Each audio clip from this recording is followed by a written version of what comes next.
Okay. Okay, So as a lieutenant in Burma, in Burma. you were called back? Well, we were having, I think, we were in Burma because China was getting all their supplies on the Burma Road. The Japanese had cut it off. And we were starting to build a new road called the Lido Road. And we were security troops for that Lido Road. And I don't know what, there was something going on, a little bit of combat. And a runner called me back to the company CP. And actually, the CP was just a big foxhole in the ground. And the company commander wanted to play bridge. And he had two other officers there, so there was four of us. And I'd played a little bit of bridge in college, but I wasn't good.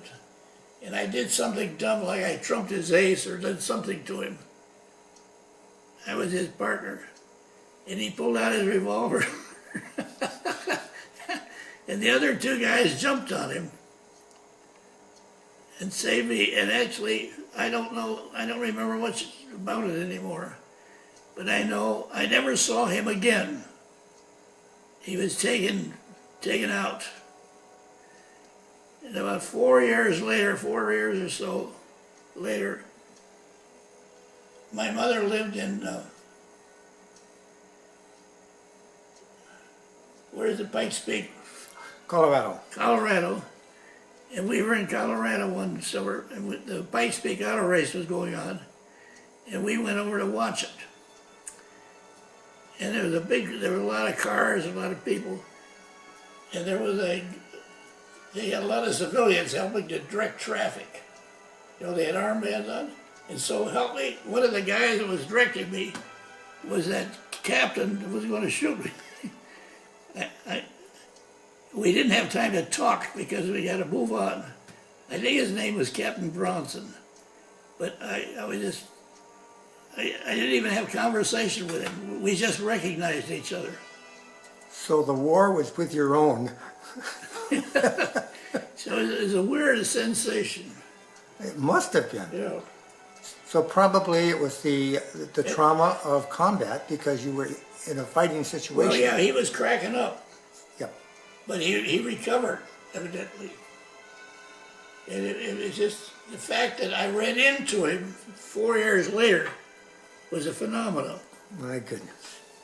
Well, I just thought it would be good to get a record of this because it's an event that... It was a weird experience. And it happened many years ago. Well, 75 years ago at least. That is amazing. And you are how old now? Well, I'm 98 now. 98 now. So you were quite a bit younger then. I was what? You were quite a bit younger. Yeah. I was in my 20s.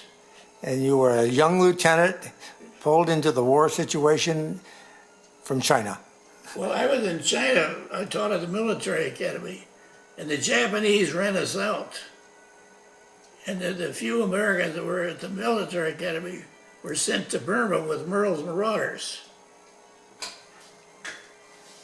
And we spent about 6 months in Burma fighting the Japanese. It was jungle warfare. It was not much artillery. We had 900 mules. We walked through the jungles in single file for about 6 months. I think I figured we traveled about 400 miles. You shared an event with me about the foxhole situation at night. The whole battalion was in a certain area and a certain company. It's sort of a circular perimeter. Yes. And everybody dug holes about 4 foot apart. And that was a... Tell me about that whole scenario where you were supposed to be moved in to...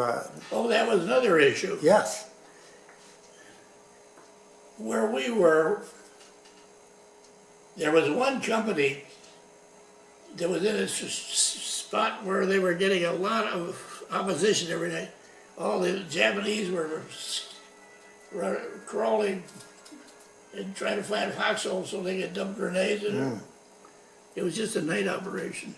And this one company was getting more than their share of problems at night.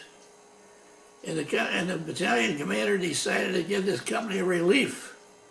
And they were going to switch us and put us in their place, and they were going to take our place. At the last minute, the day before we were going to do it, the company commander of this other company said, you know, I think it's better for my boys. They're real familiar with the situation here. And rather than disrupt it, I think we're better off just staying here. That very night, they broke in. The Japanese got in the company command post. They killed all the officers. If I'd have been in there that night, if we'd have changed, I would have got it. You would not be here today. That's right. That is amazing. Yeah, there's little things you remember that are... Probably is not considered a little thing. Yeah.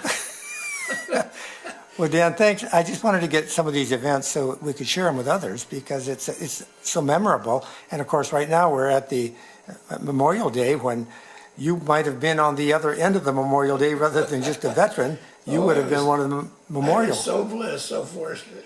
You were. I was overseas for about 2.5 years. I was only in combat 6 months, but I never got a scratch.